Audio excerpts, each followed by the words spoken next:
Hey y'all, welcome. This is Power Hour, episode 1. I have the pleasure of sitting here with Suhaylah the Artist. Peace. How you doing? I'm nervous, but I'm okay. We gonna knock that out. There ain't no worries. As you know, we doing a new segment.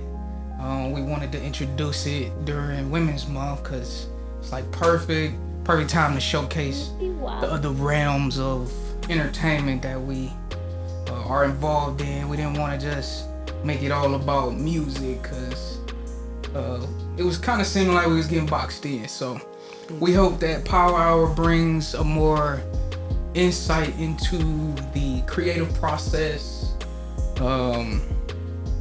dedication,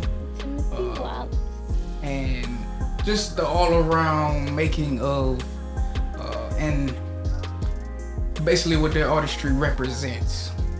Peace. So I like that. we're gonna get straight into it. Bet. All right, let's go. Who is Suhaylah the Artist? Oh, that's such a broad question. It is. Suhaylah the Artist is a reflection of who I was and what I produce as that individual. I came into a different level of knowledge at this point in my life that I end up changing my name to Queen Know Her. Suhaylah the Artist is like the brand of that person. That's your new government name? I won't say by government, you know. Okay. Well, your birth name, like that's. So the name that was given to me when I was born was Suhaylah. Last name was Hamza. I grew up in the Nation of Islam, so I was given an Arabic name to represent who I was. As I came into more knowledge and my understanding of this world, I came into the 5% culture, what people would know as Allah's 5%. When I came into that knowledge, I chose a name based off of that language to better identify who I am now and how I see myself. So that's where Queen Know Her was born. Okay. And I'm gonna go jump into the next question. Based off of what you said, what does your artwork represent? I would say it's very eclectic.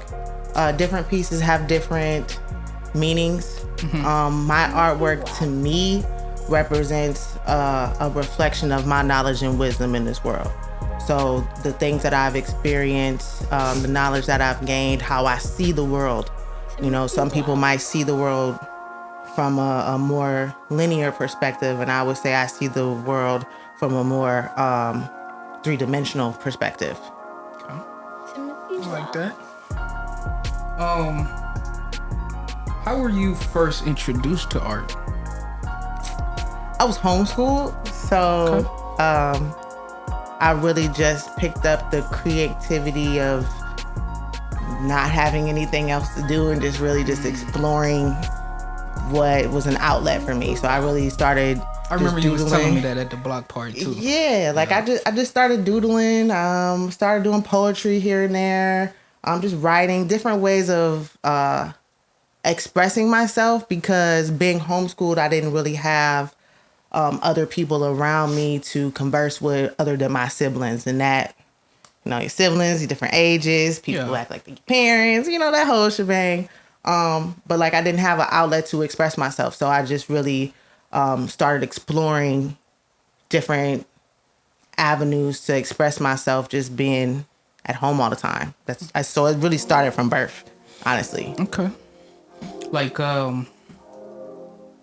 did you get like a play set or anything? Like an art play set, or how did you jump? Like, what was your first, like, I guess, official piece?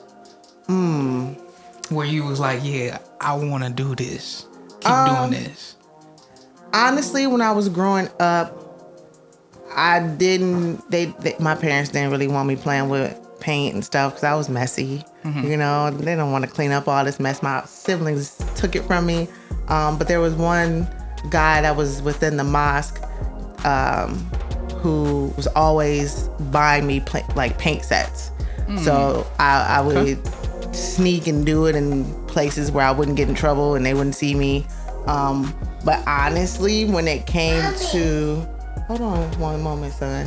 When it came to creating, I started making like jewelry boxes, like little crafted jewelry boxes. Jewelry box, okay. Yeah, so I was doing it for myself. Then I started doing it for people's gifts, and that's kind of where my artwork took off. Where I would say I really like got into the industry and say, hey, I'm forever gonna be like an artist. Was 2015 after I graduated college. Okay. Got you.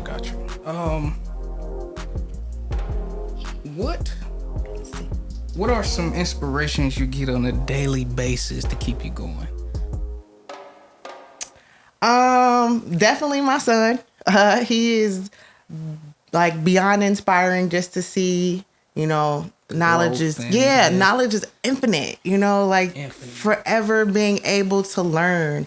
And when you see a child and their ability to learn and not be limited unless, as an adult, you put that limitation on them. That's one of my biggest inspirations.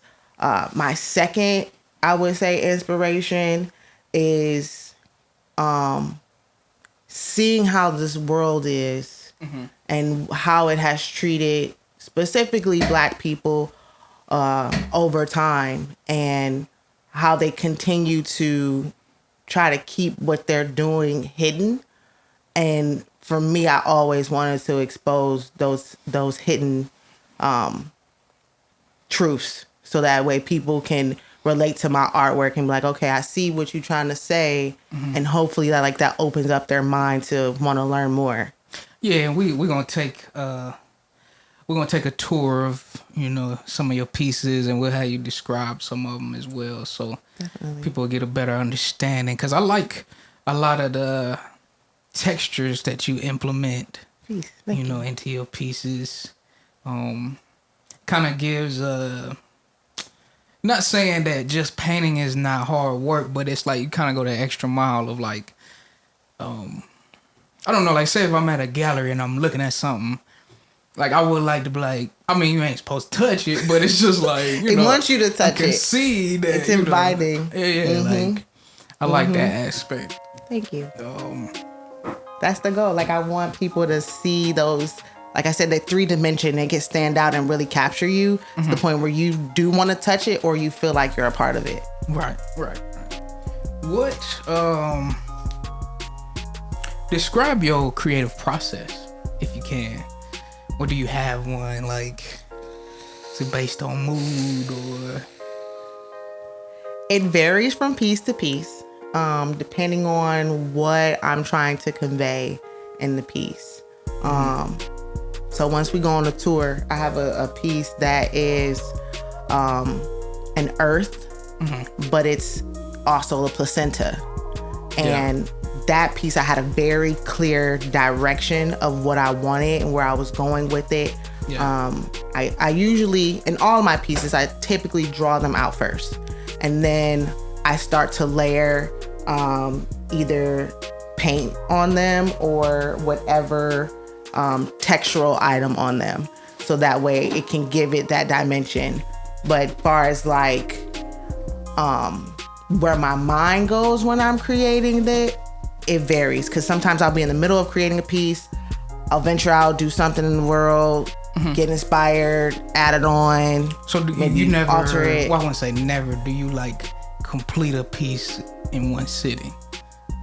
Rarely. It's after becoming a mother, that's that is rare. Like if I'm drawing something, like just small drawings, yes. But as far as like a painting, full painting and stuff, I can't tell you the last time I created it all in one sitting. I'm looking at this one right here. It's like, I like the stars. I'm a big sky space person. I like